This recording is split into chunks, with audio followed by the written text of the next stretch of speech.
Ju përshëndesim, mirëmëngjes të gjithëve. Mirëmëngjes. 1, 2, 3, 4 herë. Erpasere preferojmë që ta nisim këtu në kuzhinë, punën tonë, duke patur parasysh recetat nga Po është të vërtetën. Moj pse gënjen ti? Bën tash thema me mua, pa hajde. Edhe merr këtu edhe hajde doli këtu. Më pëlqente të rija këtu. Po pra kishe qef tash e theme, ti ka hajde tash e theme. Që tash e theme, tash edhe them, kaq këto janë. Po prandaj po them që edhe ti përfshihesh në Po thashë dhe në them. po. Unë jam kryesorja. Thashë themi më i bukur që do të ndaj me ju sot, cili është? Receta. A pra, ja kaq. Birjam ose oriz me pul? Oriz me pul. Si të dëshirosh? Birjam ose oriz me pul. Sot në të gjithë orarin e përgatitjes së recetave, do doja që të përfshiheshin edhe anvisat. Qoftë edhe duke na komentuar recetën. Pra do hedhim këtë, do hedhim atë, sikur i kemi në familje, sikur gatuajmë bashk. Kush e kap linjën, mund të provojë dhe të gatuajmë birjamin ose pilafin me pul. Oriz me pul, si të dëshironi ju. Mjaftoni gjithë kjo zallamahia këtu.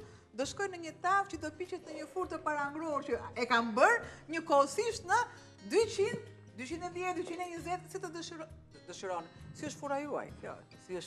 Më pëlqen që e ke larë mirë, se duket që është pastruar. I ndrit lëkura! I ndrit kokra e orizit. Ndonjëherë harrojmë nga shpejtësia dhe e gatuajmë ashtu siç është. Pa, është e gabuar, normalisht është e gabuar. Përveç se faktit kur gatuajmë, ose recetës të risottos, që na duhet ai kremoziteti që lëshon, se po është pilave, nuk bëhet si kremoz dhe të ketë atë trajtën e bukur. Ndërsa arsyeja pse e lajm është për shkak të arsenikut që përmban orizi dhe është i dëmshëm për shëndetin. E ke dëgjuar kur thon, po, sa e shplar. Domo kur thon sa e shplar, më kujtohet orizi që e kemi shplar. Kjo është. Por orizi është si perl. Orizi është si pel, më duhet kja, tamam, kjo kokra tamam si kokër pel. Shiko tani do të korrigjoj pak. Ajo tendenca e fjalisë sa e shplar, është sa e shplar pa ë. Kurse kur e shpëlajmë me ë orizin, është tjetër kuptim me fjalën që i drejtojmë dikujt sa e shplar. Që e themi në kuptimin negativ, sipas gramatikës së gjuhës. Tani është i hapur kursi i gjuhës shqipe. To ishin thashë theme gramatika. Të po bënim edhe shpar, mos u mërzisni. Vjen keq që kam patur 10 dhe përshëndes Zyshën që nga klasa e parë deri në mbarim të masterit me gramatikën jam marr shumë. Po ja pyet Zyshën time sa e kam pasur unë. Ja pyet Zyshën time. Tham që nuk do merrim më me thashë theme, mbarua. Po edhe më vënë në kurth, edhe më ngren grackën e pastaj më ikën. Ke njoh Zyshën tënde, po unë e them publikisht dhe e përshëndes. Me mira është Zysha ime. Atëherë këtu kam vendosur pulën në ujë të ftohtë. Dhe kur kemi në ujën e ftohtë, mishu kur kemi në ujë të ftohtë, unë ja jap fjalën Andronikit. Vlerat shkarkohen te uji, domethënë kalojnë e kemi këtë diferencën kur zgjem mishin në ujë të nxehtë, e futim mishin e pulës në ujë të nxehtë dhe kur e fillojmë me ujin të ftohtë zjerrjen. Ku përqendrohen më shumë vlerat, tek uji apo tek copat e mishit? Në ujin e ftohtë patjetër që do të përqendrohen tek lëngu, sepse ajo zjen dhe shkarkon avash deri në fund, deri në 30 minutë në zjerjes, ndërsa kur mishin e vendosim direkt në ujë të nxehtë, ato elementet nutrientët qëndrojnë tek mishi dhe ne i shijojmë aty tek copa. Kështu ne do përdorim lëngun, ndaj e ke zgjedhur kështu në mënyrë. A është e vlefshme lëkura, po apo jo? Andronikit sërish. Do gatujmë ne apo do më testosh mua njohuritë? Jo, unë e di për njohuritë tua. Po, është e vlefshme lëkura, e kemi thënë, sepse te lëkura është ai antibiotiku që themi ne, supa e pulës është antibiotiku natyral. Por pula është rritur në natyrë, kuptohet. Po ke bler ti këtë pulën? Po, në natyrë. Okej. Te lëkura ndodhet pikërisht ai antibiotiku natyral. Por është e shijshme patjetër, ka vlera patjetër, ai e shkarkon tek lëngu i pulës, ne e marrim aty vlerën. Pastaj e heqim dhe nuk e konsumojmë. Kush ka qef e konsumon, po varet nga kolesteroli që kemi në trup. Pra këtë pjesë këtu, ne e bëm si quiz dhe e bëm në formë loje, por nuk është në formë loje dhe jo pa qëllim ne e bëjmë këto. Prandaj dhe ju na gjetet afër, sepse ne diskutojmë gjëra, gjë që unë mësoj patjetër, mësoj nga Androniki dhe kur nuk është të thuash që njeriu do të mësoj gjatë gjithë jetës vet. Po ti na pyet një çik më përpara, do të pyes për këtë. Mos e bëj kështu të drejtë për drejtë, se mund mos e kem atë informacion. Po nuk e dim atëherë. Mirë. Atëherë këtë pjesën këtu ne shkpusim për rillë këtë pjesën këtu, sepse vërtet është e duhur. Po i thepi më pas. Jo, po tash theme jemi. Largoj mishin. Largoj mishin. I vë dhe ka pakun patjetër. Këtu. Do të marr tiganin do vendos, do parkoj një copë gjalp. Nuk kam nevoj që të djek gjalpin, absolutisht fare. Thjesht, sa unë t'ja marrë mend pak fare për të hequr lagështirën e orizit. Po, mirë është që pasi e kemi shpëlar, e lëm aty të kulloj pak dhe të largohet lagështira, se na ngjit pastaj. Për shkak të lagështirës, ngjit në tigan dhe nuk qëndron kokra e plot, sikur formohet. Në momentin që unë e kam zjerë, pjesën tjetër, kam vendosur qepën. Qepën që qepa është shtretur. Pra, aty kuzini pulën, ose në një produkt tjetër, gjë që unë kam dhe një supë, e vendosim në pjesën e sitës qepën dhe zihet gradualisht vetë në avull. Kjo është gjë më e mirë. Jap një përzierje të duhur, duke shtuar pak krip, se do shtoj pak krip, sepse mishi ka kripën vetë. Do t'i shtoj një gjethe dafine për aromë, sikurse dhe piperin. Pra i shtova pak yndyrë. Sa më duhet që të qëndroj orizi derisa të përthithen mirë lëngjet dhe normalisht e mirat mirave është që unë të marr një kokë limoni,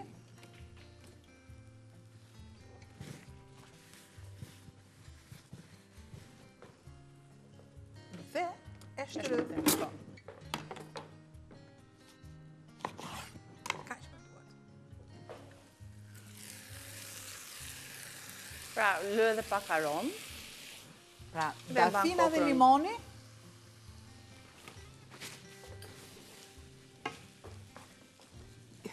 po janë ndërmjetësit e këtij ushqimi. Ndërmjetësojnë të gjithë produktet e tjera. Shiko, derisa të shpërthejnë të gjitha aromat, qepën nuk kam nevojë sepse qepa është bërë transparente vetë nga zjerja në avull.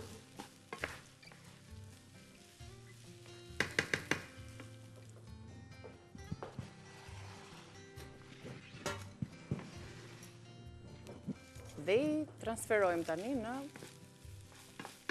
tepsi. Nuk është nevoja të skuqen e të skuqen mirë.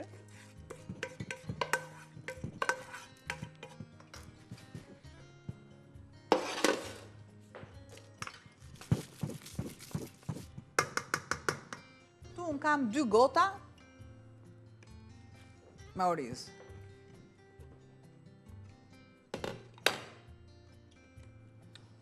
Gjë që më duhet të shtoj pjesët e pulës, ose marr një lugë më të madhe.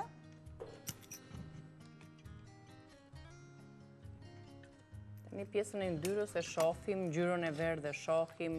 Janë disa elemente që na bëjnë të kuptojmë që e kemi zgjedhur të mirë deri diku pulën. Po nuk do të vendos të gjithë pjesët, se nuk është nevojshme. Pjesën e gjoksit edhe vendosim më pas lëngun, që ka zjerë me krip sigurisht. Prandaj thash pakës krip.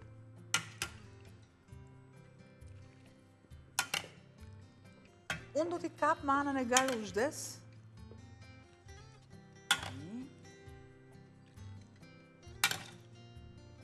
Unë jam te gota e tretë, patjetër.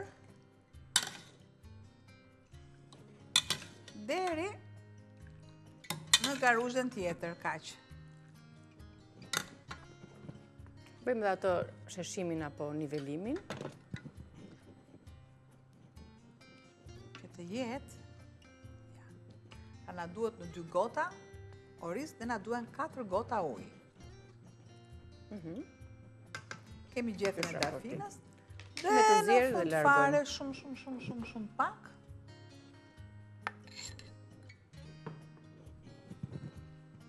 E do pak gjalp, se mban ruan atë aromën dhe jep dhe një ngjyrë të bukur nëse vendosim pak si për tek mishi pulës.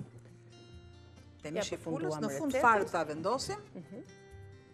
Do thekërohet, Dhe asgjë tjetër, fura e vendosur, unë tani do ta çoj tek 200 te 200, por në varësi të furave që mund të keni në shtëpi. Okej. Ja kështu përfundon dhe kjo recetë. Bëjmë një përmbledhje tani të produkteve, një tavë me oriz apo pul me oriz në tavë, apo birjam. Ne kemi shënuar shumë thjesht, që u ta gjeni kollaj edhe në kanalin tonë në YouTube. Tavë me pul dhe oriz. Një pul fshati, e zier, përdorni lëngun, ju ngelet pak lëng, bërni dhe një supë me të.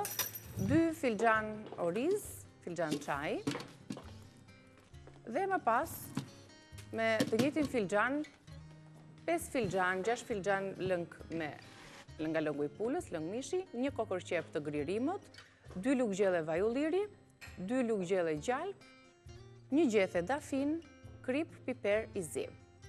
Kjo ishte receta e parë. Shkëputemi për mesazhin promocional nga Prostatol dhe vazhdojmë me pjesën tjetër.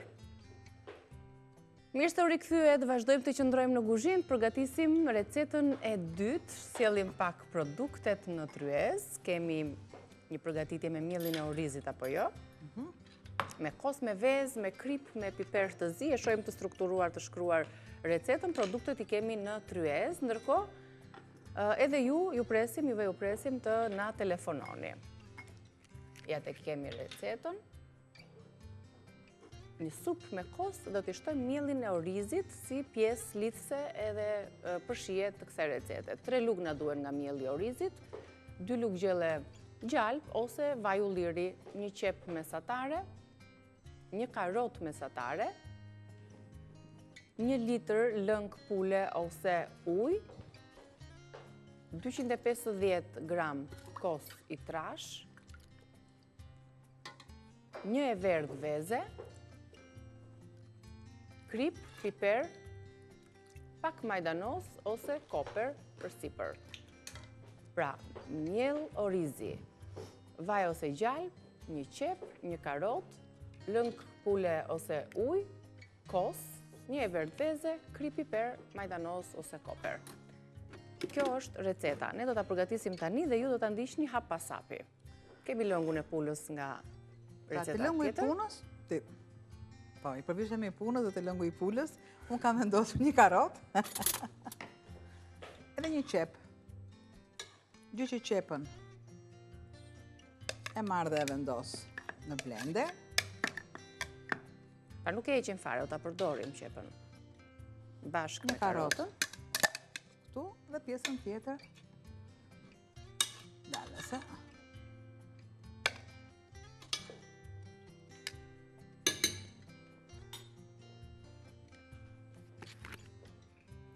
Me pakës kos.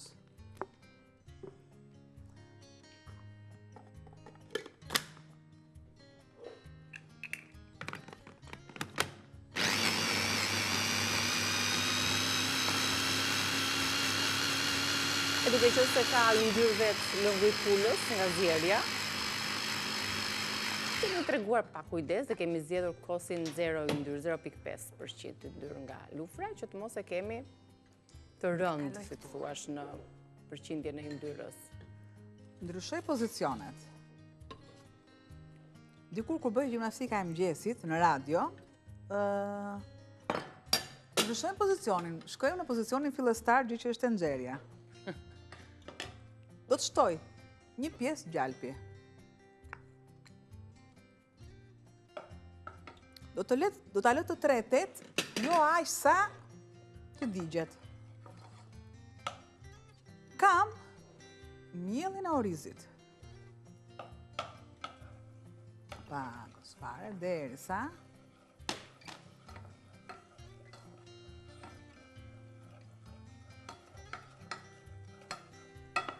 ja.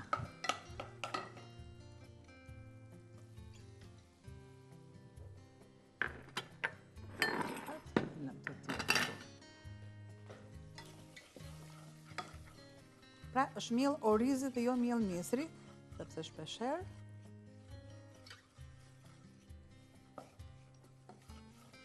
Niki, të lutem, a ma merr pak atë garuzhden.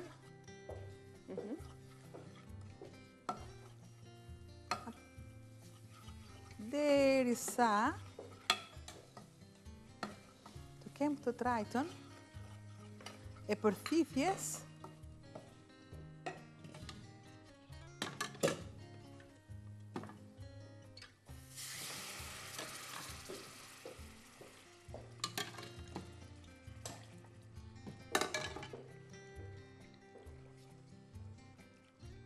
në tretjen e duhur.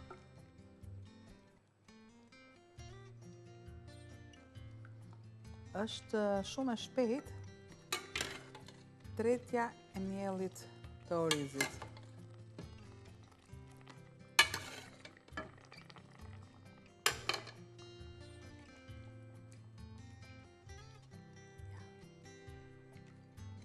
Desha të bëhet një maskëmund dhe sigurisht që kjo supë do të konsumohet e ngrohtë, se në momentin që e lëm për të nesme ose për një vakt tjetër, fillon dhe ngurtësohet. Patjetër, dikur, për shembull në brezim që është rritur me miell orizi, brezim.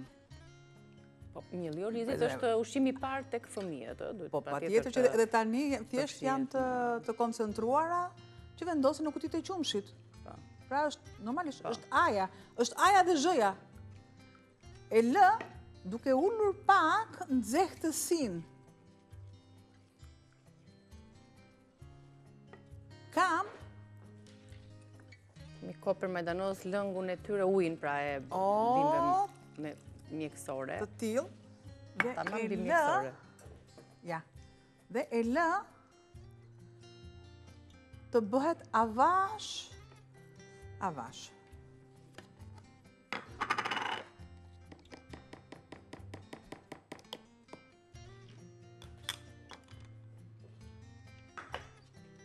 Kam një të verdhë.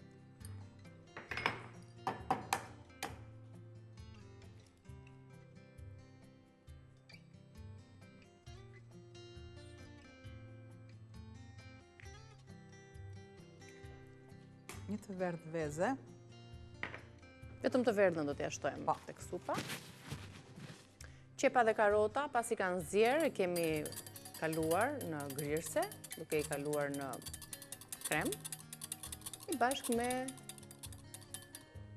të verdhën e vezës, tani tek lëngu do ta kaloj i orizit dhe i pulës bashkë.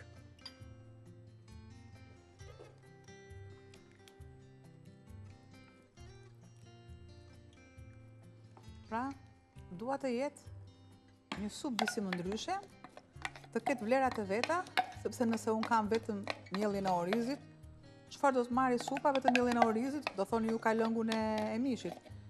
Por mua nuk më duhen proteinat, mua më duhet që të ketë dhe vitaminat që përfitohen nga perimet.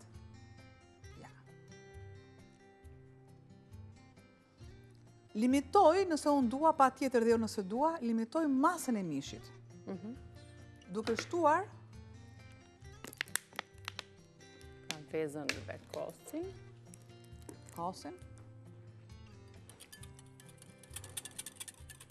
Shumë e mirë, ideale tani për spinën. Një shpërbërje e duhur. Me ditët e vjeshtës dhe ka lëngun e pulës, ka kosin, ka vezën, proteinat i ka të duhurat pra. Gjithashtu qepën edhe karotën.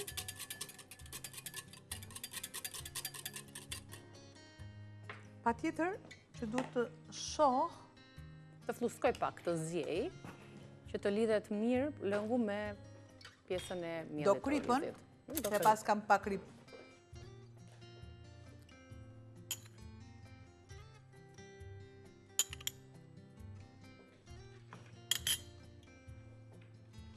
Dhe pak, shumë pak, piper, normalisht në varësi, në përdorimin çfarë moshe, tek fëmijët të kushtojnë piper.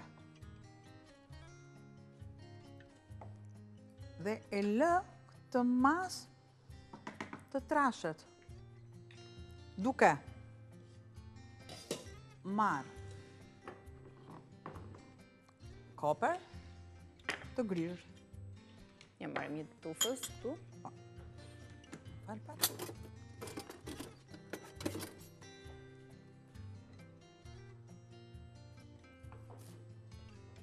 Këto supat që janë kremoze, delikate, si të mëndafshta, e kanë të nevojshme dhe ju shkon shumë pjesa e koperit.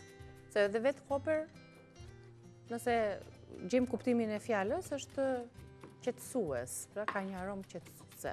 Pra koperi, finoku janë? Po. Do të shtoj një pjesë. Ja. Dhe filloj.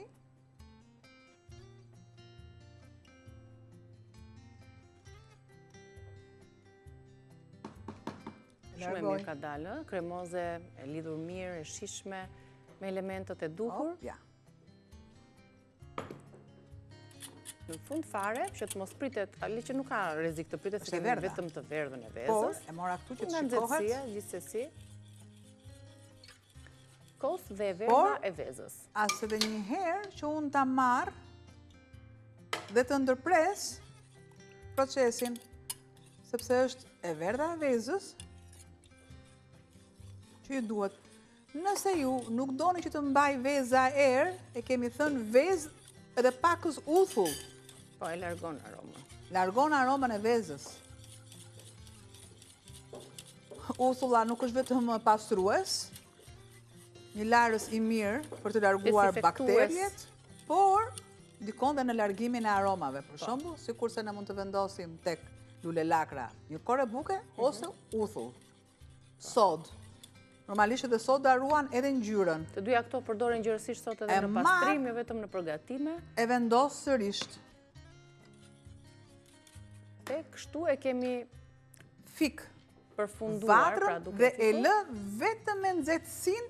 Po mi pak pakun e lufrës, pra me kosin 0 gatuam sot nga lufra. Për t'i dhënë shije dhe për të lidhur atë pjesën, siç tham, të verdhës së vezës dhe bashkë me miellin e orizit. Ndërkohë, do të përsërisim edhe një recetën përpara se të shkëputemi për publicitet. Kemi përfunduar tavën, tava është duke vazhduar procesin termik në furr bashkë me mishin dhe orizin, duke që ka marrë një ngjyrë të kuqërem. Besoj se kur të kthehemi do ta kemi gati për ju për t'ua treguar të përfunduar, po ashtu edhe supën. Një përmbledhje të përbërësve të supës me miell orizi, me kos dhe me të verdhën e vezëve. Ja tek e keni, 3 lugë miell orizi, 2 lugë gjelle gjalp ose vaj, 1 qep, 1 karot. Të dyja këto i zjeni me pulën, të zbutë dhe i kaloni në mikserin, në grirsen, që të bëhet si mas kremoze. 1 litër lëng, ose thjesht me ujë, po me lëng pule del më e shishme dhe ka më shumë vlera. 250 gram kos i trash, 1 e verdhë veze, krip, piper, dhe pak majtonos ose koper. Ne zgjodhëm koperin, na shkon më shumë me këtë supë. Shkëputemi tani për publicitet, ju presim përsëri në pjesën e fundit të gatimit.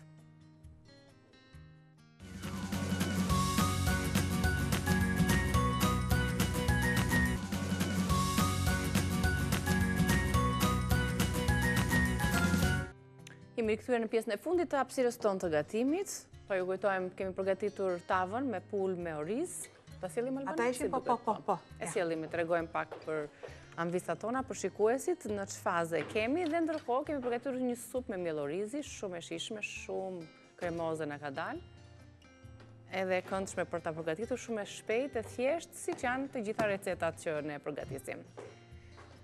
Tani, ku e kuptuam ne që është gati, krijon ato gropëzat sipërfaqe të tavës, orizi ka zier. Pula patjetër ishte para zier dhe tani është pjekur, ka marrë këtë ngjyrën e kuqeremt. Dhe është një tavë familjare, e thjeshtë, e traditës tonë, përgatitet shpesh nëpër familjet dhe tryezat tona. Ndaj edhe në ditën e sotme shkon shumë kjo edhe me supën.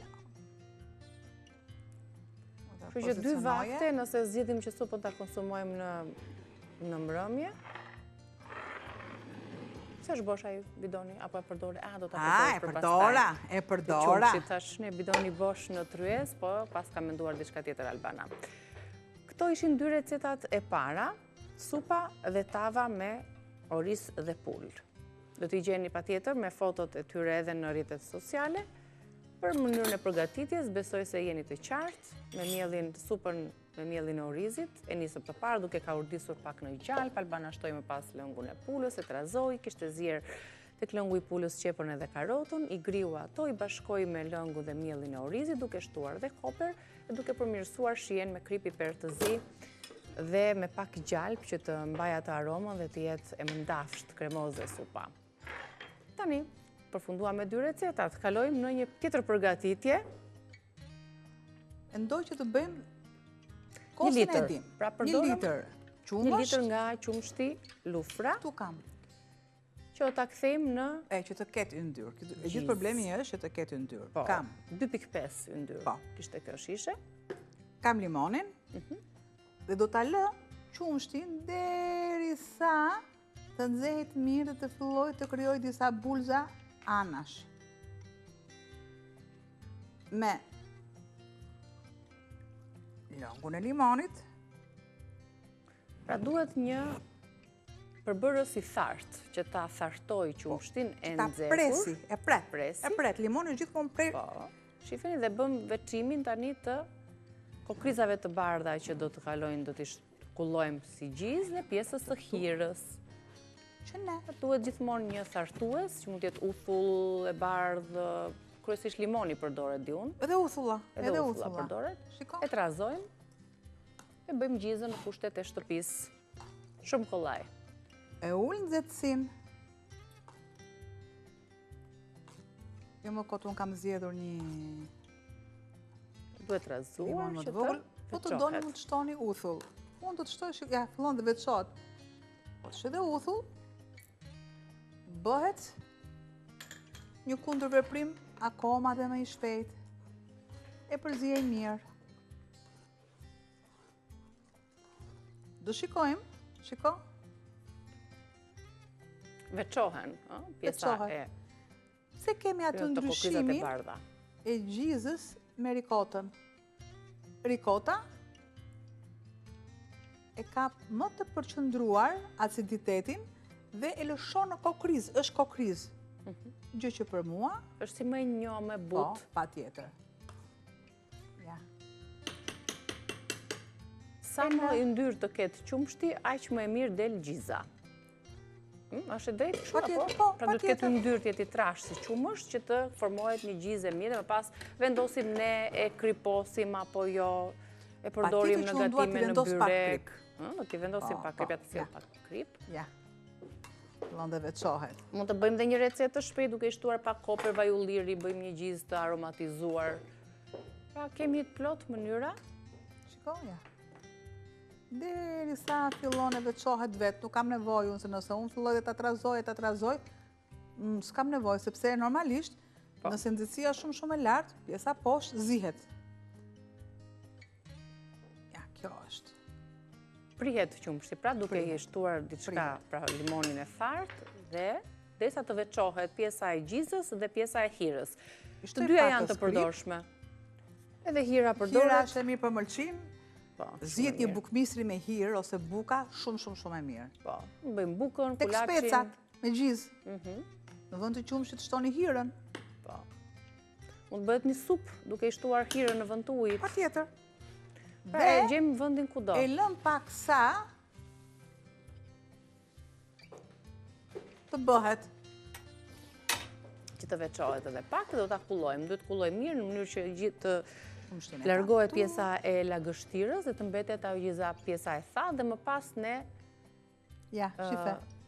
Derisa, ja, hirën. A keni shkuar në dyqan dhe keni parë, keni hirën e djathit, keni hirën e qumshtit? Po. Hira e qumshtit është kjo mënyra që po të regojmë. Kjo pjesa këtu që shikoni ju, a njitu po i largojmë. Çfarë thashun, ja. Kjo është që... Në gjithë nga pak. Poshtë po do t'a lëmë avash pa e trazuar, që të veçohet vetë. Ja, vetëm pjesa këtu. Vetëm pjesa këtu.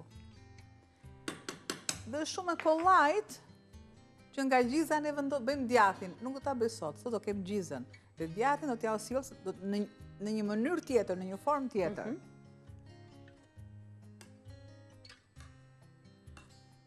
Pra mbaron ky proces, pjesa që mbetet e hirës ka shumë proteina, kështu që nuk e largojmë, por e pime, konsumojmë, e përdorim në gatime Dhe më pas gjizën e përdorim kudo në byrek, duke sjell Sa më meze të shumë ndryshme, yndyrë, aromatizojmë atë. Aq më Normalisht, e ai plotë dhe me del. shishme del dhe me plot del. Po. Është më dietike përdorimi më pas. Në fetën e bukës me pak vaj ulliri. Pra, mirë është kur edhe e përgatisim vend, ndjemi dhe më mirë, ndjemi më të aftë, dim çfarë kemi shtuar. E fik. Ja, tek e përfunduam dhe kam bëritur një telefonat, po pas kemi patur numrin gjatë kohës në ekran. Të përshëndes. Mirëmëngjes, mirë se erdhe. Mirëmëngjes Albana. Mirëmëngjes.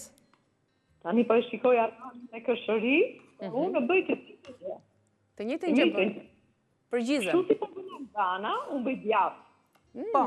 Shumë mirë. Djathtë të përgatis kështu, e pastaj në natë, edhe e lej të kulloj. Me një pesh sipër. Gjizën e bëj duke tundur gjalpin. Ajkën e qumshit duke e tundur, dhe nxjerr gjalpin dhe lengu që mbetet e pres me limon e bëj gjizë. Interesante edhe kjo mënyrë. Po, kam... I përgatisni të gjitha në shtëpi, këto bulmetin, djathin, gjizën. Se qumshin e kemi të mirë, kështu që... Bukur fort. E dhe gjitha. Super. Sa kohë lë... Po, mirë, kur kemi kohë. Pra tjetër që kur kemi kohë, po nuk është se do shumë kohë me sa kuptoj. Jo, nuk do. Nuk na merr shumë kohë, ja për kaq pak. Dhe pastaj ira që ngelet nga djathi dhe është fantastike. Fantastike për shëndetin. Po, e përdorni. Tani atë sa e lini në nap të kulloj, pjesën e gjizës? 4 orë. 4 orë. Më pas ajo fillon ngurtësohet. Duke vendosur dhe një pesh si për napës. Një peshë sipër. Po. Edhe ri 4 orë. Dhe bëhet si ato mëshirka që shesin fshatar. Po. Mëshirkë djathtë. Super. Bravo, të lumt. Të lumshin duar, sepse marrin ide të ndryshme. Bravo. Faleminderit. Sot çfarë keni përgatitur për drekën tuaj? Patlıcan të mbushur. Patlıcan të mbushur me mish. Mish të grirë, qep, domate, djeli të përgat. E lëm të kulloj, jo, e lëm të kulloj vetë. Ja, dhe ne përgatitëm gjizën në kushtet e shtëpisë, po e lëm të kulloj dhe ne patjetër. Shumë të mirë, shumë mirë. Të falenderojmë. Tani kësaj mund të shtojmë kripën, vajnë ullirit në një gjethe koperi, aromatizojmë me fara, si të duam ne, pastaj zgjedhja është e jona. Po të ftohet. E lëm të ftohet. Dhe më pas... Po edhe kështu si që është, se po flasim për më tutje, por me që se kishim dhe koperin, thash bëjmë dhe një recet, kështu që bëjmë atë fetën e bukës, bëjmë specat me këtë gjizën, ku ka plot mënyra për ta shfrytëzuar. Kjo ishte pra prodhimi i gjizës në kushtet e shtëpis, zgjidhni një qumësh me shumë yndyrë dhe përgatiteni vetë. Herën tjetër do t'rregoj Albana procesin e përgatitjes së djathit. Kjo është panorama e recetave për sot, i kemi përfunduar dhe si çdo ditë pasi përfundojmë në gatimet tona, higjiena është prioritet. Dhe jo vetëm te ne, besoj të gjithë ju e keni këtë pjesë të rëndësishme në kuzhinën tuaj për të pastruar dhe desinfektuar deri në dezinfektim ambientin ku punojmë, banakun, sobën dhe të gjitha ambientet e shtëpisë, po padyshim në pjesën e furrës apo të pjanurës, të banakut ku vendosim produktet ushqimore, mirë është që mos të përdorim produkte që përmbajnë kimikate për të mbrojtur shëndetin ton. Tani, për pastrimin... Mirë është të përdorim për zjerje ose për bërës natyral. Ja të tregojmë pak një fazë tjetër tani. Ti largojmë, unë po i vendos këte nga tryeza. Do të shtoj? Me kohën. Opa. E thamë që du të konsumuar e ngrohtë dhe jo e ftohtë. Kam 2 aspirina.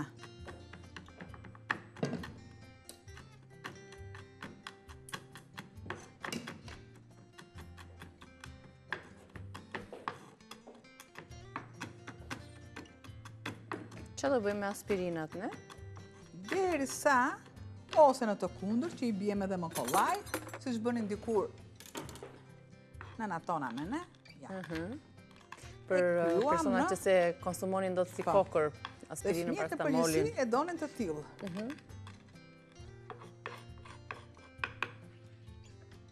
Kam ilaç enësh.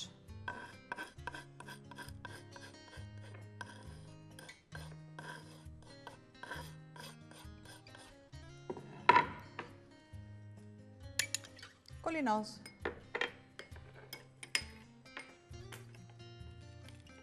aspirin, ilaç enësh edhe kolinoz. Ose dikur, sepse kanë ndryshuar dhe vitet edhe nuk di, tani janë më... Nëse ne kishim në një puqër në një gjë, e bëni me aspirin.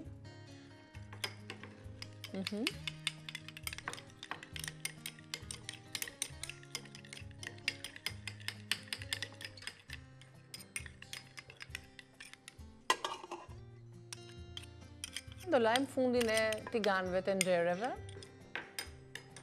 sepse nga përdorimi i përditshëm i tepruar i tyre, sigurisht zënë këtë shtresën.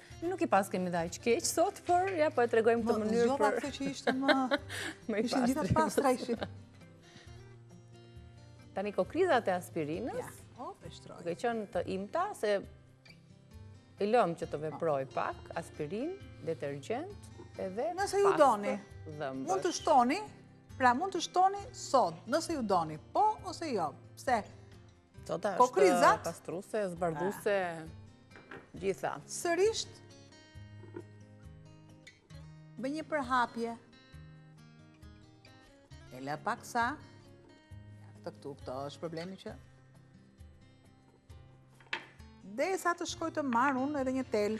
Do ta lëm të veproj dhe arsyeja që her pas here sjellim produkte natyrale ose sugjerime, këshilla se si të pastrojmë me produkte pa kimikate enët tona, sipërfaqet tona, ambientet ku ne punojmë dhe jetojmë, është e vetmja për faktin se studimet e fundit tregojnë që personat, gratë kryesisht, të cilat pastrojnë çdo ditë shtëpitë e tyre me detergjent të cilët përmbajnë kimikate,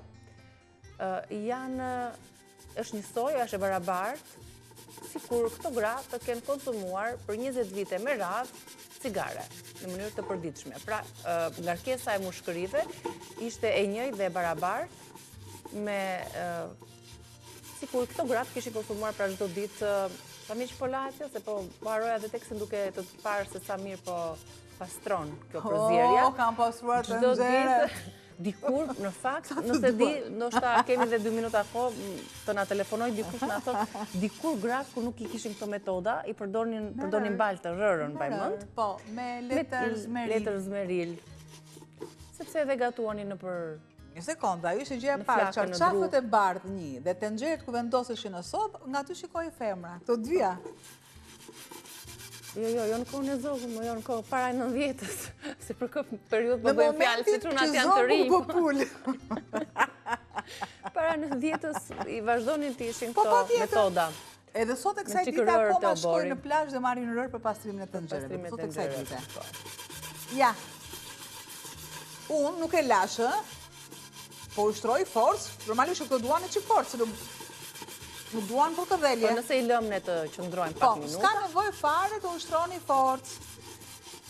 Ja ku bëm dhe një pastrim të nxjerrësh, pa nevojën të marrim... E shkëlqeve. Po shpëllaj që të tregojmë edhe... Ja. Ta thajmë. Dhe e kemi gati për ta dhënë në përdorim nesër me recetat e ditës. Pra, tani kemi momentin që të konsumojmë patjetër edhe kafen ton. E shplajmë, e thajmë dhe vendosim në vendin e vetë. E ta shohim pak rezultatin? Shkëlqim. Vendet? Çfarë shkëlqimi? Shifeni çfarë shkëlqimi ka marrë fundi i tiganit. Pra edhe pse ne nuk e kishim aq në gjendje aq të... Me fjalën shkëlqim, të gjithë e kam përdorur. Shkëlqimi kurtizanëve, shkëlqimi dhe rënja shokut Zylo, nga i madhi Agolli, shkëlqimi nga duart e Albanës tek enët, vetëm aspirin. Të Albana do e dilja ku? Vetëm aspirin i lashë. Super rezultat. Provojeni dhe se jo na komentoni, na shkruani. Si dhe cati? Të lumshin duart. Kam plot përzierje të tilla. Po këto janë baza, nuk del dot prej këtyre. Mirë, të falenderoj, të lumshin duart. Unë do të zhvendosem në një tjetër hapësirë. Në fakt, Pas fleqit informativ, dje u informova që kishim Altinjokën për të folur për një studim të fundit që infrakti nis në mëlçi dhe jo në arterje, po edhe rubrika që nis ndryshe, këtë herë me Altinin, i kemi ndarë në 3 pjesë, duke sjell ai vetë 2-3 mite të ditës, pastaj një temë shëndetësore, një shqetësim shëndetësor dhe trajtimi pastaj përmes ushqimeve, e padyshim për një frut të stinës ku do të flasim sot për vlerat që ka rrushi në organizmin ton dhe si ta zgjedhim atë. Tani, kjo bisedë sigurisht ishte planifikuar për dje, por për shkak të zhvillime politike nuk u transmetua, ndaj do ta ndiqni sot bisedën që kemi zhvilluar dje me Altinjokën. Shikim të këndshëm. Ju falenderoj shumë, do të shihemi me Rezen pas pak.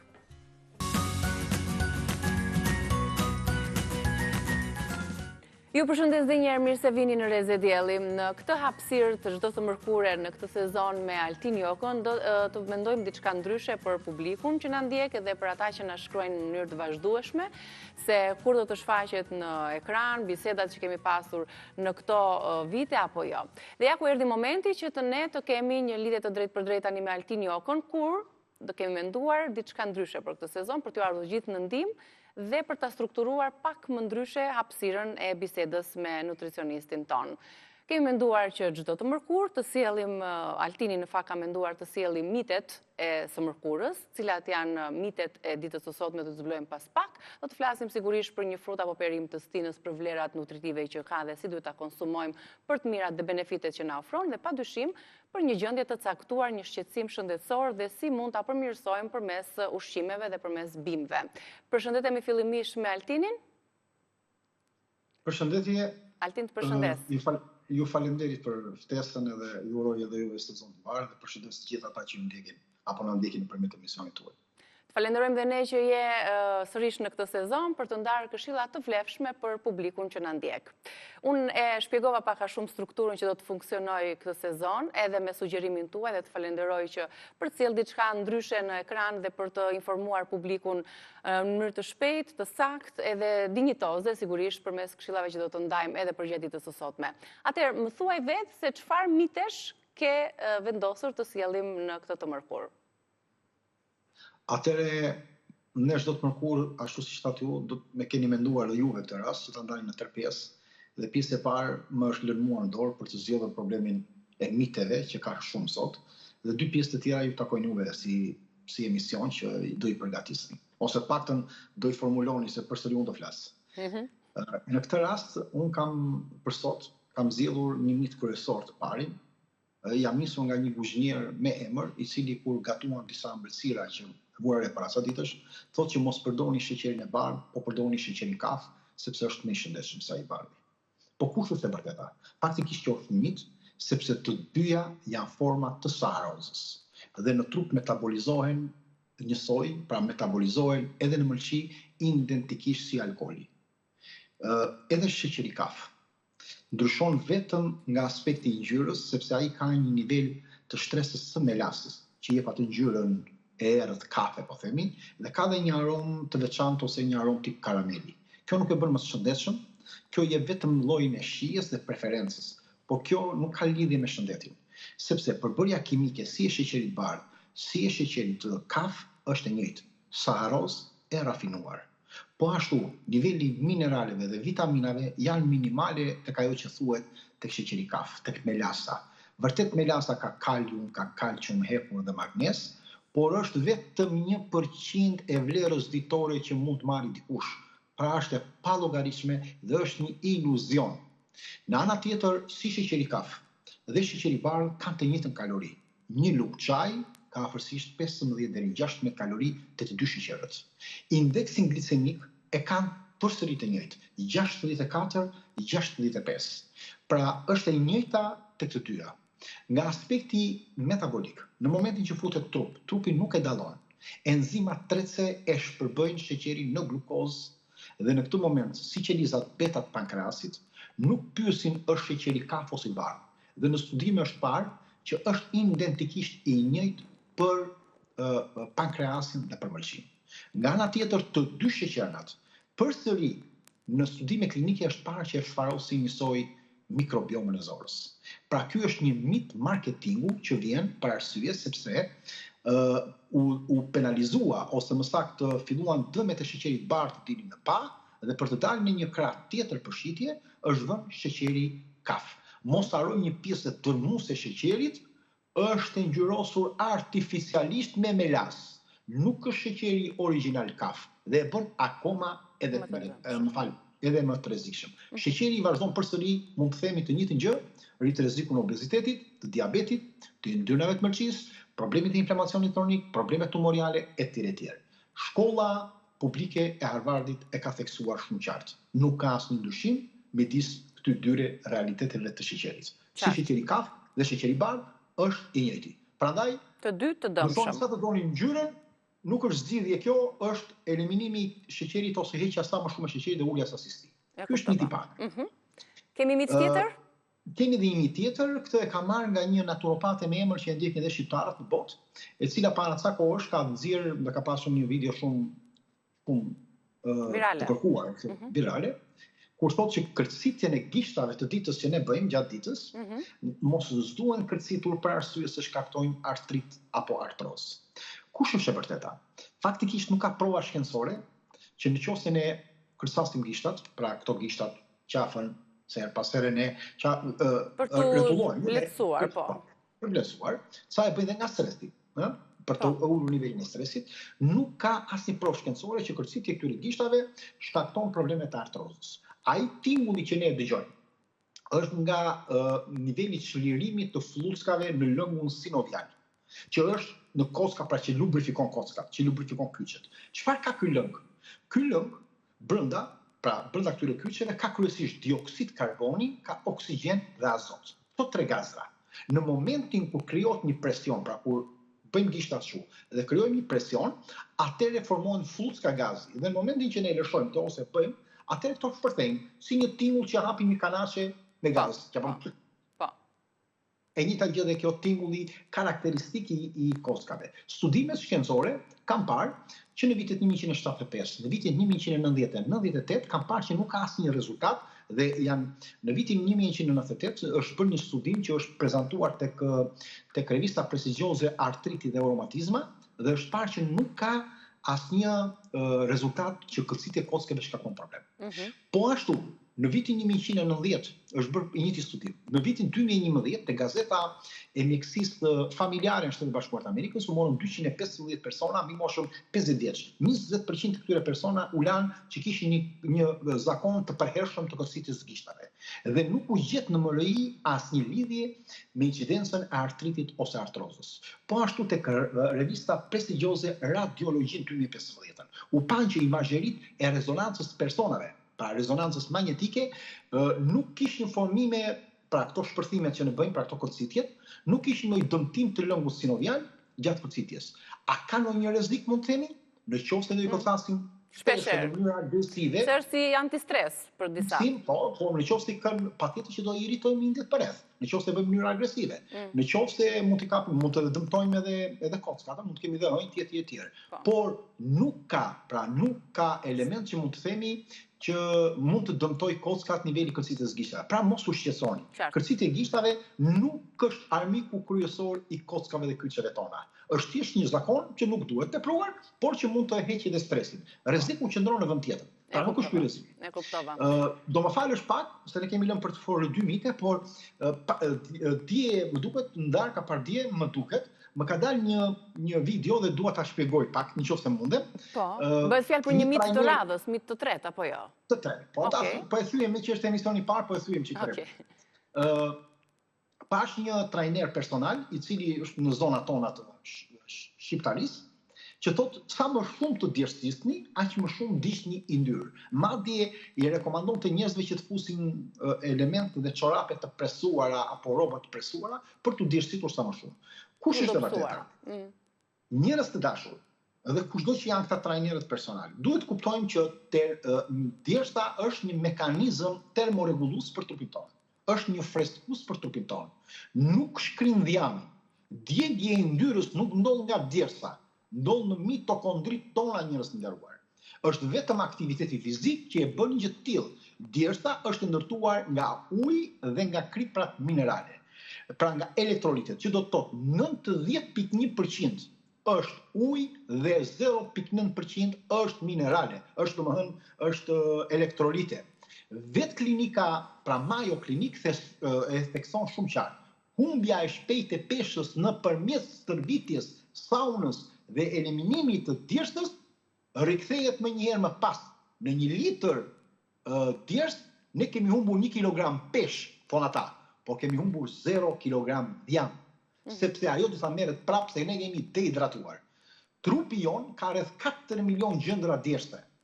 Dhe asnjëra deri tani nuk është vërtetuar që shërben për të dizenjuar nxjerrjen e dhjamit jashtë. Asnjëra.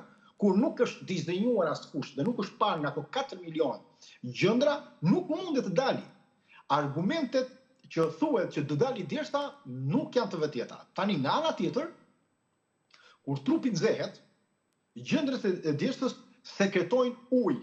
Ky ujë avullon për të ulur temperaturën tonë për të na ruajtur. Pra djersa është një sistem ftofje tek ne, jo një proces metabolik që ndodh për të hequr dhjamin. Prandaj ne duhet ta themi që kjo është një iluzion. Edhe te sauna ku humbim 1 kg, 2 kg, kemi humbur ujë, nuk kemi humbur yndyrën.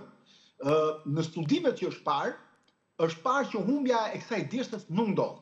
Prandaj rreziku i këtyre veshjeve plastike, qeseve të saunave apo për topsim që ne duam të djersifikemi, ne më shumë bëjmë dehidratim, bëjmë çrregullim elektrolit, bëjmë një lodhje të trupit, bëjmë madje mund të ndodhi që ne mund të kemi edhe probleme të kolapsit. Prandaj ne nuk duhet të mashtrohemi. Tani, si del djersa ose si digjet yndyra, do thotë shkon në fakt, ku shkon yndyra që digjet në trup? Ne bëjmë stërvitje digjet yndyra. Pse? Është shumë e qartë. Qelizat yndyrore lirojnë nivelet e triglicerideve. Ato shpërbëhen acide yndyrore dhe në glicerinë, në 2 rrugë. Acidet yndyrore përdoren nga muskujt. Dhe normalisht e kanë punën në mitokondri, ndërsa glicerina futen në metabolizmin ton duke u shtruar në glukozë. Dhe produkti final i gjithë saj që ne humbim dhjamin kthehet në dioksid karboni. Ky dioksid karboni nga del nga frymarrja, nga mushkëria. 84% e dobësimit ton njerëz ndodh nga mushkëria, nga frymarrja, nga dioksidi karbonit nëpërmjet këtij procesi që u thash. Dhe vetëm 15% ndodh nga, po jo nga djersa, ndodh nëpërmjet urinës, nëpërmjet frymarrjes, lagështirës të avullit që ne nxjerrim dhe nëpërmjet lotit dhe djersës. Kur është bërë një studim në 2014, është parë që vetëm 1% tek Gazeta Britanike e Medicinës, vetëm 1% e djersës humb nivelin e dhjamit. Pra në 10 kg ne humbim vetëm 100 gram. Prandaj trupi nuk nxjerr dhjamin nëpërmjet, kjo është një mit. Po. Pra këto ishin 3 mitet e kësaj të mërkure. Na ndiqni çdo të mërkur për mitet e radhës që hedhin poshtë disa të vërteta apo jo që i kemi marrë si bazë. Për shembull ajo e kërcitjes së duar më bëri përshtypje se mbaj mend që e vogël kur më thoshin që mos i kërcit duart se të driten duart pastaj mos i kërcit gishtat se të driten duart kur të rritesh. Kështu që qen ka kot. Ja kemi hequr këtë kënaqësi vete, sepse është pak antistres. Altin, do kalojmë tani tek tema tjetër që kemi zgjedhur të diskutojmë me ju sot për të dhënë një informacion dhe një këshill të duhur. Prej shumë vitesh, të gjithë ne e dim që kolesteroli i lartë është një armik i zemrës tonë dhe shkaktari i shpesht i infarkteve. Por studimet e fundit kanë treguar që infarkti nis në fakt në mëlçi dhe jo në arterjet tona. Si e shpjegoni ju këtë? Nuk e shpjegoj unë, e ka shpjeguar shkenca nëpërmjet studimeve. Problemi është që nuk e shpjegojnë doktorët dhe mjekët ende, dhe sidomos mjekët kardiolog. Vazhdojnë dhe përsëri i bien gozhës me të njëjtën patkua. Sepse për dekada popullatës i është thënë një gjë thelbësore, një postulat. Kolesteroli i lartë është armiku juaj i zemrës. Dhe kjo është një mit? Patjetër që është mit. Në qoftë se ju do ulni kolesterolin, do shpëtoni një jetë. Dhe 100 milion njerëz në botë janë futur në efektin e ilaçeve për të ulur kolesterolin dhe kanë menduar se kanë shpëtuar. Le të zëmë vetëm një fakt. Një nga gazetat më prestigjioze në botë, ta mbani mend, është Gazeta Britanike e Mjekësisë, më nga më prestigjioze dhe nga më të pakorruptuara. Në 2014 tregon se statinat ndalojnë vetëm një infarkt në 104 persona që janë të shëndetshëm në 5 vite. Një infarkt në 104 persona në 5 vite, ndërsa këto statina shkaktojnë efekte anësore shumë të rënda, 1 në 50 persona. Pra 1 në 104 persona e shpëtojnë, dhe 1 në 50 persona ata japin efekte anësore. Diabet, dëmtime muskujsh, dëmtime të mërqisë, dhe me keqja dëmtojnë mërqinë që pastaj të metabolizohet që sjellin infarkte. Dëmtim të veshkës që përsëri është e lidhur me enë të gjakut. Pra e vërteta nuk është se zemra, pra është vetëm një shkak. Nuk është shkaku kolesteroli, nuk është shkaku. E vërteta është se zemra nuk sëmuret nga kolesteroli, por nga mërqia e lodhur si thelb. Mërqia është komandanti jonë, e cila komandon kolesterolin, kontrollon yndyrnat, pastron gjakun, toksinat, 500 funksione, kemi thënë, po. 500 funksione, dhe prandaj te gazeta e hepatologjisë, studimi, u pa që njerëzit me mërqinë yndyrore që kishin një rrezik shumë fish më të lartë se ata që kishin thjesht kolesterolin. Edhe pse analizat kishin dalë shumë mirë. Për infarkt, edhe pse analizat kishin dalë shumë mirë.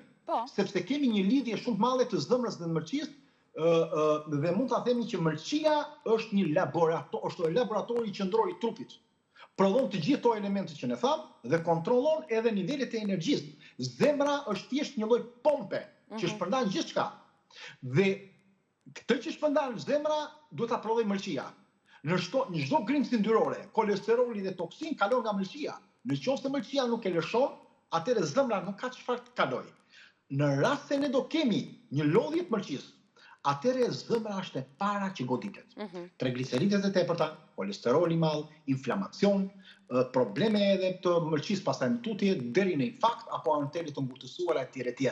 Prandaj ne themi, zemra është pasqyra e mërqisë.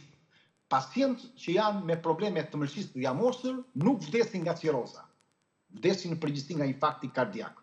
Por këtë nuk e thot mjekësia ende. Megjithëse shkenca mjekësore po e vërteton kohët e fundit, përsëri mjekët kanë ngelur përsëri tek ora me tek një... Po mirë, ka njerëz që thonë që unë ushqem shëndetshëm, unë nuk konsumoj alkool, atëherë pse duhet të kem frikë nga mëlçia, ose ka bërë ato analizat rutinë të mëlçisë, ato kanë dalë të sakta. Është një alarm i tepërt ky? Mëlçia është një organ shumë i fortë dhe nuk të jep shkolla e shenja.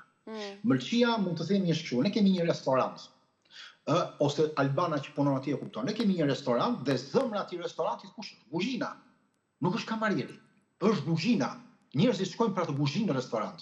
Tani, në qoftë se gatuhet keq dhe njerëzit largohen dhe nuk janë të kënaqur, ne po nuk i vëmë fajin kuzhinës, ne po i vëmë fajin kamarierit.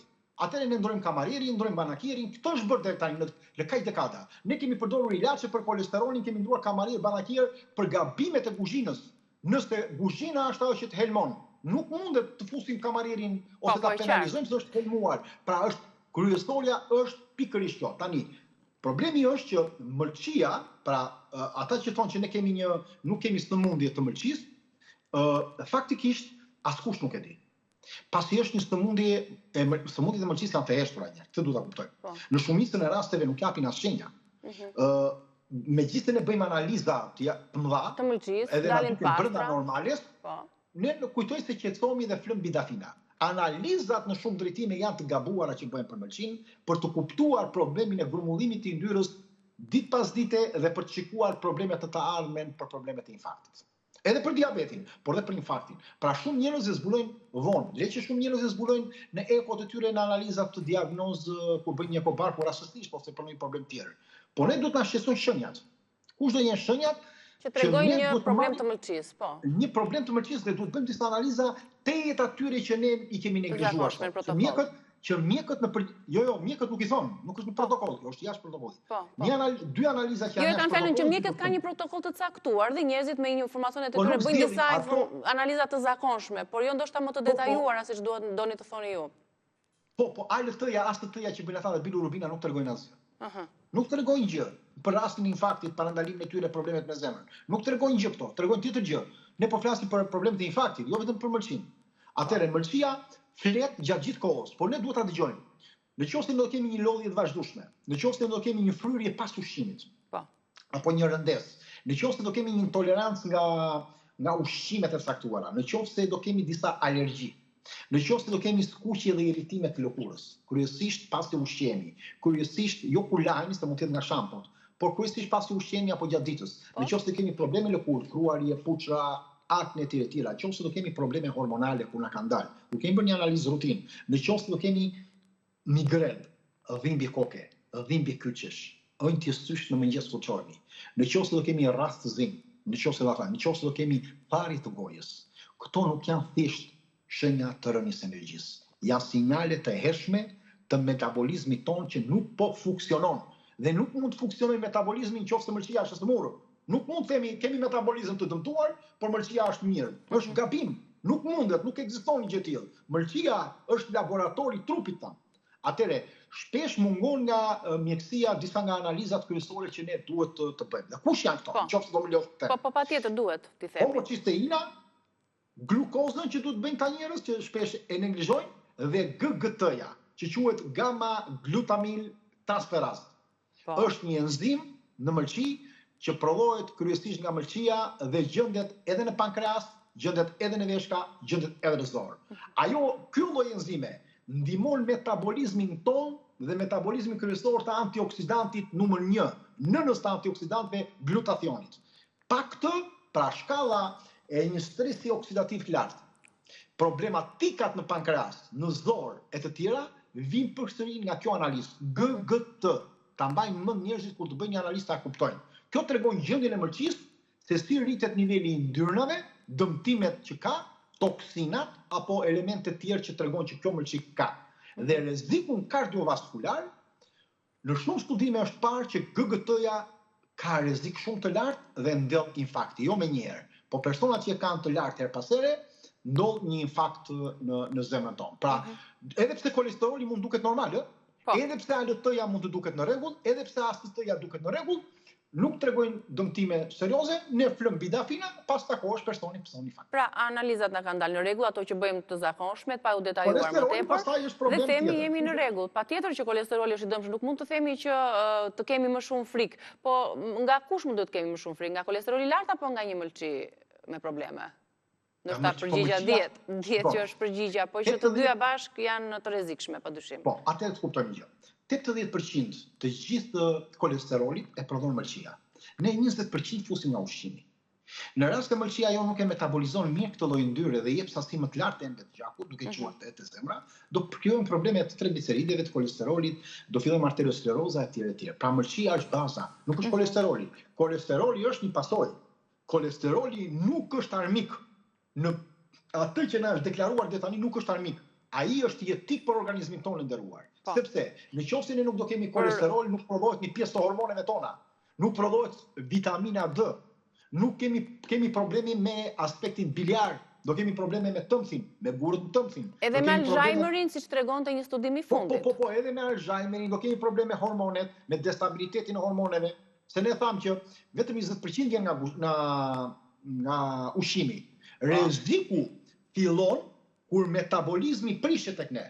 Dhe kolesteroli krijon një transformim, pra oksidohet. Dhe këtë e bën direkt mëlçia. Pra glikohet nga teprisa e sheqerit në gjak. Kur ne marrim sheqer të lartë në gjak, më shumë ne duhet të trëmim nga sheqeri. Sepse në moment që ne marrim sheqer, ajo nuk pastrohet, nuk rregullohet, kalon qarkullimin e gjakut, thash, glikohet dhe sjell këtë lloj problemi. Nga aspekti i përgjithshëm, nuk është numri i kolesterolit që ne na vret. Pra në aspektin e përgjithshëm, sepse kolesteroli i lartë ka një arsye dhe patjetër që është i dëmshëm nëse kemi të lartë. Por nëse kemi metabolizëm mirë, ne nuk mundet ta sjellim dot një gjë të tillë. Pra kjo është thelbi i saj. E ke vënë re që shumica e njerëzve për të ulur kolesterolin për shembull e kanë më kollaj të marrin një ilaç sesa të ndryshojnë stilin e tyre të ushqyerit apo stilin e tyre të jetesës. Po. E kanë vënë re? Po. Kjo është rëndom që ndodh kudo. Jo e kanë vëre. Qindra milionierës pinë ilaçe sepse e kanë më kollaj, i besojnë më shumë ilaçeve sesa trupit të tyre. Nuk njohin shenjat e tyre dhe kanë bazuar jetën e tyre thjesht tek disa pilula. Dhe nuk e kanë bazuar për të shikuar për të rikthyer. Jo për të hedhur poshtë pilulat, se nuk është ky qëllimi, por që bashkë me to njerëzit duhet të shikojnë edhe stilin e tyre të jetesës, edhe ushqimet, edhe të korrigjojnë jetën. Bashkë me to e nderuar, statinat janë të dëmshme për organizmin. Nuk ka lidhje kjo bashkë me to. Pa ato, jo bashkë me to, duhet dalim çik në avangard, nuk kemi se të trëmemi themi, jo po prit frikë se vdik, jo më zonë, jo.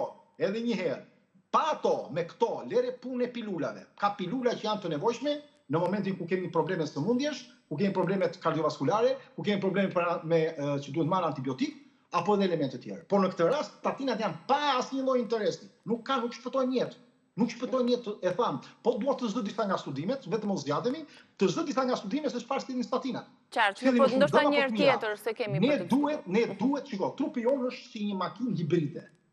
Ajo makina hibride ka dy mundësi, ka furnizohet edhe me korrent, domethënë që vetë karikohet dhe furnizohet edhe me karburant, pra me dy lloj formash. Trupi jonë furnizohet me sheqer dhe me yndyrë. Ne duhet ta ndajmë këtë. Furnizohet me dy pjesë, sheqer dhe yndyrë.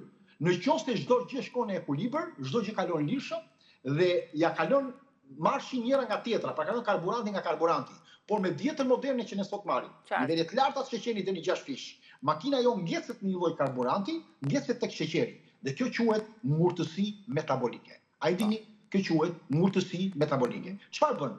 Mëlçia bllokohet nga yndyra, fillojnë të qarkullojnë trigliceridet dhe kolesteroli i dëmshëm, fillon dhe rritet niveli i inflamacionit dhe pijes zemra me një presion të fuqishëm edhe arterial.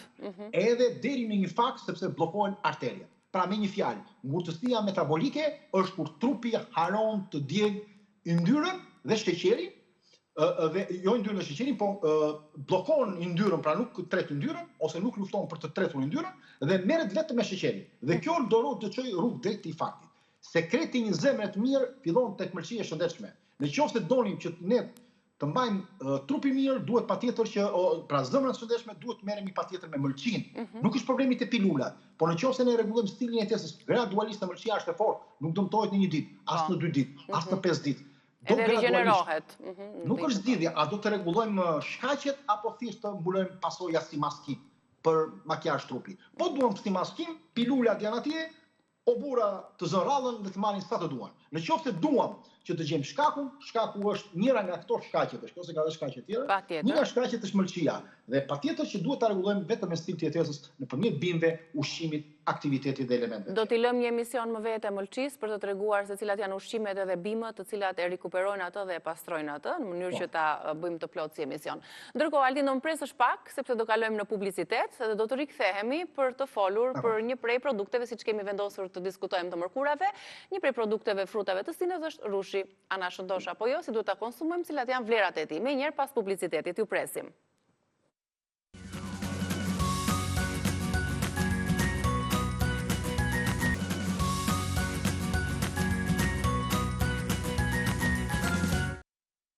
Me Altin Jokën tani do të flasim për benefitet, vlerat e rushit, një prej frutave të dashura, preferuara të stinës, padyshim është konsideruar si fruti i gjatësisë dhe pse, ana shëndosh apo jo rushi nëse e teprojmë, ja të marrim disa informacione tani nga Altin Joka. Përshëndetje sërish Altin, me çajin tënd tipik. Me çaj kemi sot çajin? Është çaj mali. Më ka ngelur nga dje piva ndark në gotë çaj mali, megjithëse kam bërë madje një video për çajin e mali, që është interesuar NASA për çajin e malit tonë. Edhe mua më shkoi në mendje dhe konsumova një gotë dje dhe ka tepruar, kam pirë pak sot. E ke marrë nga Shqipëria, besoj. Po në Shqipëri s'ka tjetër. Po pa sheqer, nuk ka sheqer, as kafe, as bar, as mjalk, e kam shqetur. Nuk pritet të bëj pyetjen që ke përdorur sheqer kafe apo mjalk, po gjithsesi pa sheqer. Okej. Pa sheqer fare, po. Ja vlen të flasim një ditë edhe për çajin e malit se ka i vlera, se ne e përdorim vetëm kur jemi me gripë, kur janë këto viroza të mbëlsuar me mjalt edhe për të qetësuar kollën apo temperaturën, por gjithsesi do të flasim sepse ka shumë informacione edhe për çajin e malit, besoj. Le të ndalemi tani tek rushi. Kemi në tryez 1-2-3 lloje rushi. Ti e konsumon, ka sheqer sigurisht, edhe shumë njerëz mund të natyral. Ka sheqer në natyral, mos i ngatrojmë me sheqerin, pra pjesën kryesore ka nga fruktoza.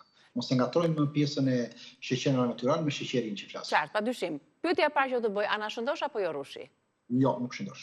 Jo, edhe nëse e teprojmë. Ja, një sekond. Flasim konkretisht. Pse nuk na shëndosh?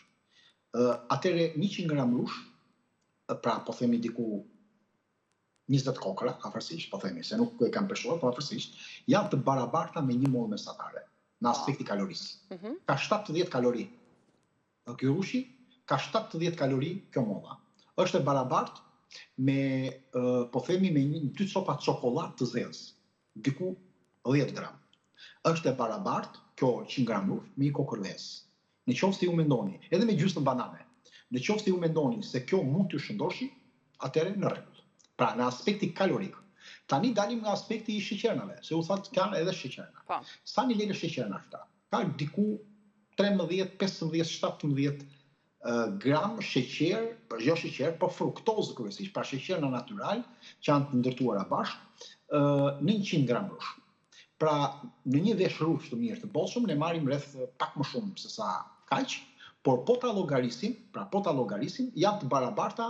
Kjo gjithë ky sheqerni, nëse ne do ta konsumojmë në aspektin e moderuar, mund të themi që një banane ka diku 12 gram nivelet e sheqernave natyrale. Një moll ka diku 10, 11, 12 gram. Rushi ka 15, 16 apo 17 gram. Atëre, mendoni që kjo diferencë mund të shëndoshim? Pra ju po hani mollën, ose një mollë e madhe është e barabartë me 100 gram, një mollë e madhe. Nga aspekti I nivelit të sheqernave natyrale. Dhe nga aspekti kalorisë është kaq. Prandaj rushi nuk mund të shëndoshi, ndërsa nuk të shëndosh molla. E kuptova, po nëse e teprojmë kisha unë Altin, nëse e teprojmë tani se nëse e konsumojmë gjithë të shportën, siç mund ta konsumoj dikush, ndoshta flasim ndryshe. Është tjetër gjë, nuk duhet tepruar në asgjë, edhe uji është I domshëm po të pihet me stasi të ndarta, dhe jo më pasaj rushi. E qartë. Mirë, ka vlera rushi, pse duhet ta konsumojmë dhe pse rekomandoni ju që ta konsumojmë tani që është sezoni I tij?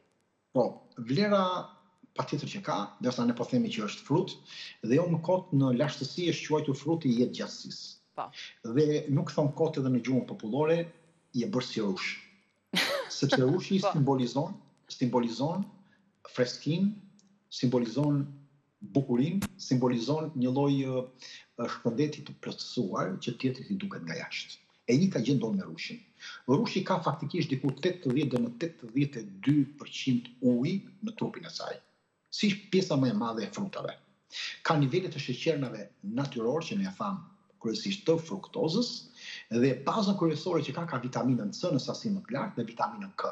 Pastaj vijnë tëra vitaminat B, B1, B2, B3, B5, B6, B9 pra folatet, ka vitamin beta-karoten, pra vitamin A që kthehet në trupin tonë, dhe ka dhe vitaminën E. Midis të tjerave ka dhe mineral, pra rushi ka diku 48-52 element brenda rushi, nga të cilat po flasim këto që tham, ka dhe nivelet mineraleve siç është kalciumi, kaliumi, magnezi, hepuri, zinku, bakri, magani, seleni, natriumi etj. Ka dhe element kaq fuqishëm antioksidant, që I para është resveratroli. Resveratroli është mbrojtësi I zemrës. Ruajtësi I zemrës sonë është resveratroli.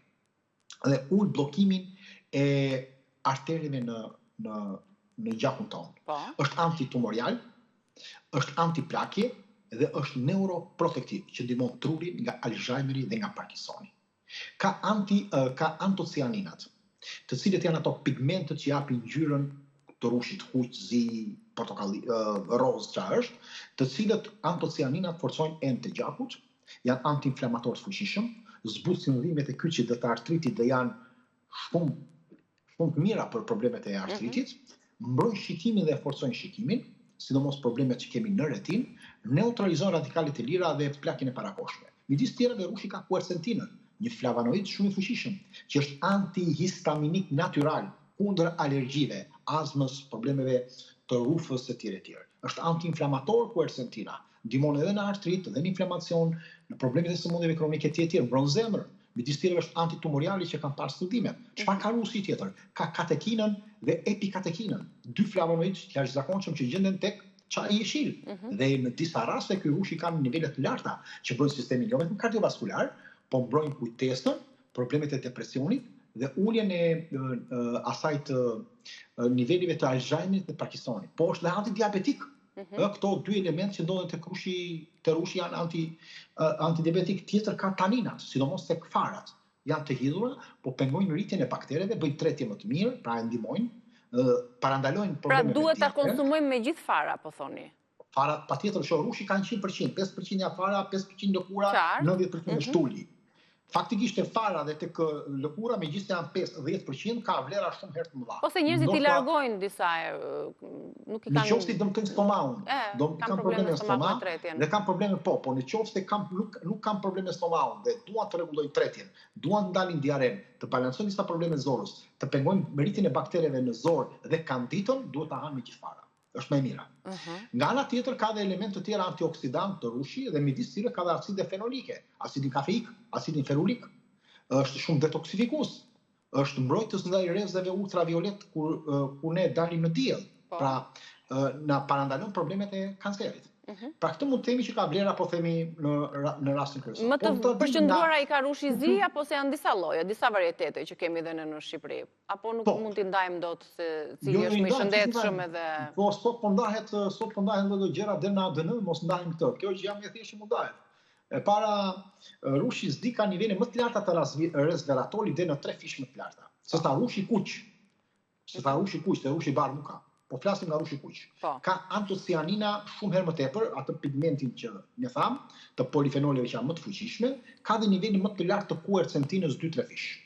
Dhe ka nivelin e antioksidantëve në renditjen e tabelës ORAC, e ka 5000 njësi. Rushi zi. Rushi kuq, nga të gjitha ne që tham, ka një resveratrol mesatar. Pra nuk e ka të lartë, ka antocianinat mesatare, nuk i ka se ziu, dhe ka renditjen diku 3000 të njësisë të ORAC, pra njësi të antioksidantëve në trupin e tij. Pra 5000 rushi zi, 3000. Rushi roz e ka rreth 2000 e ca njësi të nivelit të antioksidantëve, resveratrolin ka shumë të ulët, antocianinat i ka nivel shumë të ulët, dhe pastaj vjen rushi i bardhë, ose rushi i jeshil. Se kemi dhe jeshil dhe të bardhë, si mund ta quajmë, që pothuajse mungon fare janë në gjurmë element resveratori. Antocianinat mungojnë fare sepse nuk ka pigment ky rush.